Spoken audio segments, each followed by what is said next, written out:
Capture करू शकत नाही तर तुम्हाला होणार नाही, कारण आपल्या कॅमेरा तसा नाईट मोड वाला नसतो ना, प्रोफेशनल एकदम. पण ते फक्त डोळ्यांनीच आपण एक्सपिरियन्स करू शकतो, इतकं भारी होतं ते.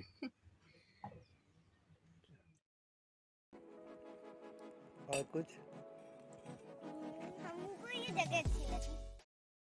म्हणजे काजव्यांचा शो होता काल अतिशय, म्हणजे अगदी डोळ्याचं पारणं भेटलं. काजवे बघायलाच आम्ही इथे आलो होतो आणि ते फारच म्हणजे आमचं छान छान लोकेशन, खूप भारी एक्सपिरियन्स होता. नक्की सर्वांना मी पण रेकमेंड करेन. It's just, I mean, so refreshing. I mean, you can just sit here for hours together and spend your day without doing anything and just chilling out. The best camping place here. Yes. Because it can only be felt that You have to come here to experience it.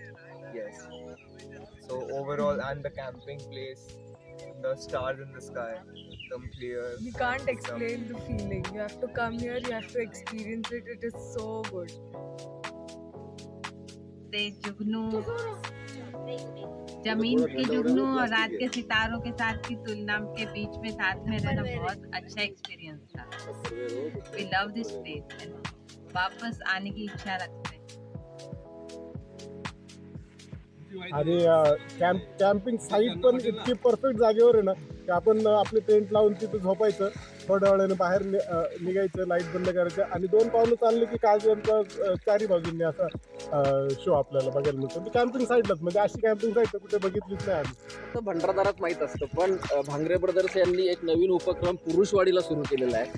सगळ्यात पहिले म्हटलं तर काजवे हे पुरुषवाडीलाच सुरू झाले होते, पण somehow भंडारदराचे जास्त फेमस झाले. पण आपण आता यंग जनरेशनने जर ठरवलं की परत पुरुषवाडीच्या काजव्यांना पहिल्यासारखं महत्त्व प्राप्त करून द्यायचं, तर भांगरे ब्रदर्स यांनी एक कॅम्पिंग साईट सुरू केलेली आहे पुरुषवाडीच्या जवळ.